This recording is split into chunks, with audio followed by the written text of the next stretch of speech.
আকাশ মেঘে ঢেকে আছে, বাতাস ভারী হয়ে উঠেছে যেন কোনো অশ্রুর বার্তা নিয়ে। মদিনার প্রান্তে একটি ঘর, সেই ঘরে অপেক্ষায় আছে একজন স্ত্রী তার সন্তানদের কোলে নিয়ে। তিনি জানেন তার স্বামী এখন যুদ্ধের ময়দানে। তিনি হজরত জাফর ইবনে আবু তালিব, সেই মানুষ যিনি ছিলেন রাসূলুল্লাহ সাল্লাল্লাহু আলাইহি ওয়াসাল্লামের আপন চাচাতো ভাই। এই মানুষটি কেবল এক যোদ্ধা ছিলেন না, তিনি ছিলেন একজন দায়ী, একজন আশ্রয়দাতা, একজন নেতা। যখন মুসলমানদের ওপর অত্যাচার অসহনীয় হয়ে উঠেছিল, তিনি ছিলেন তাদের মধ্যে যারা হিজরত করেছিলেন হাবশা দেশে। সেই হাবশার রাজা নাজ্জাশীর দরবারে তিনি দাঁড়িয়ে গিয়েছিলেন মাথা উঁচু করে। কুরাইশরা বলেছিল, এই লোকগুলো আমাদের সমাজ ভেঙে দিচ্ছে, রাজা এদের আমাদের হাতে ফিরিয়ে দিন। আর হজরত জাফর বলেছিলেন, আমরা ছিলাম একটি জাতি যারা মূর্তি পূজা করতাম, মিথ্যা বলতাম, দুর্বলদের খেতাম, নারীকে সম্মান দিতাম না। তখন আমাদের মধ্যে এলেন আল্লাহর একজন রাসূল।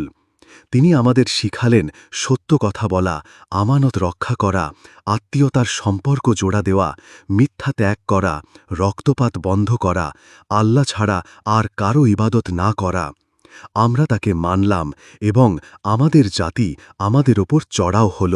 রাজা নাজ্জাশী তখন বললেন, তোমরা এখানেই থাকবে, যতক্ষণ আমার দেশে আশ্রয় চাও কেউ তোমাদের ছুঁতে পারবে না। সেই হজরত জাফর, যিনি দূর দেশে ইসলামের প্রতিনিধি হয়ে গিয়েছিলেন, আজ তিনি আবার মদিনায়।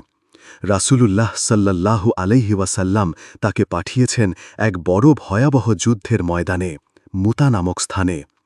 বাইজেন্টাইন সম্রাটের বিশাল বাহিনী, 2 লক্ষেরও বেশি সৈন্য, মুসলমানদের সংখ্যা মাত্র 3000। 3 জনকে দেওয়া হয়েছিল সেনাপতির দায়িত্ব। প্রথম শহীদ হলেন যায়েদ ইবনে হারিসা, এরপর দায়িত্ব নিলেন হজরত জাফর। তার হাতে ছিল ইসলামের পতাকা। তিনি ছুটে গেলেন শত্রুদের ভেতরে, তরবারি কাঁপছিল তার হাতে। আঘাতের পর আঘাতে শত্রুদের পথ চিরে এগিয়ে চলছিলেন। এমন সময় তার ডান হাত কাটা গেল।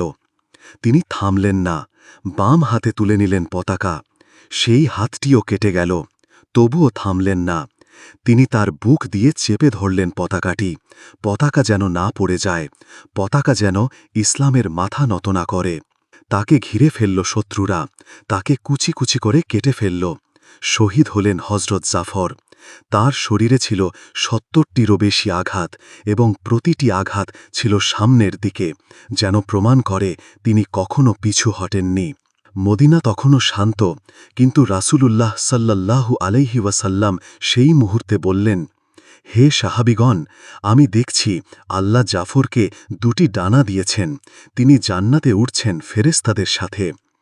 এরপর তিনি গেলেন জাফরের ঘরে। দরজায় দাঁড়িয়ে আছেন জাফরের স্ত্রী আসমা। তিনি কিছুই জানেন না। নবীজিকে দেখে তার মুখে এক মুচকি হাসি, মনে হয় যেন বলছে, আমার স্বামী ফিরে এসেছে কি? কিন্তু নবীজির চোখে পানি।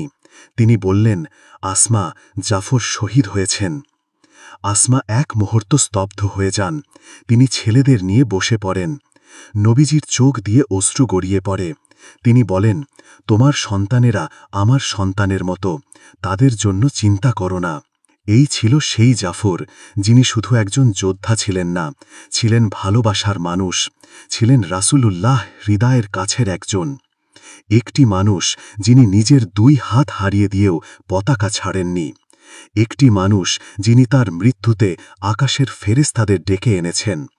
একটি মানুষ যিনি দুনিয়াতে হারালেন সব, কিন্তু পেলেন আখিরাতের ডানা, যা দিয়ে তিনি আজ জান্নাতে উঠছেন। হে আল্লাহ, আমাদেরকেও তৌফিক দাও এমন ঈমানের, এমন ত্যাগের, এমন সত্যের পথে চলার। হে জাফর, তুমি চলে গেছ, কিন্তু তোমার রেখে যাওয়া এই গল্প এখনও আমাদের কাঁদায়, এখনও আমাদের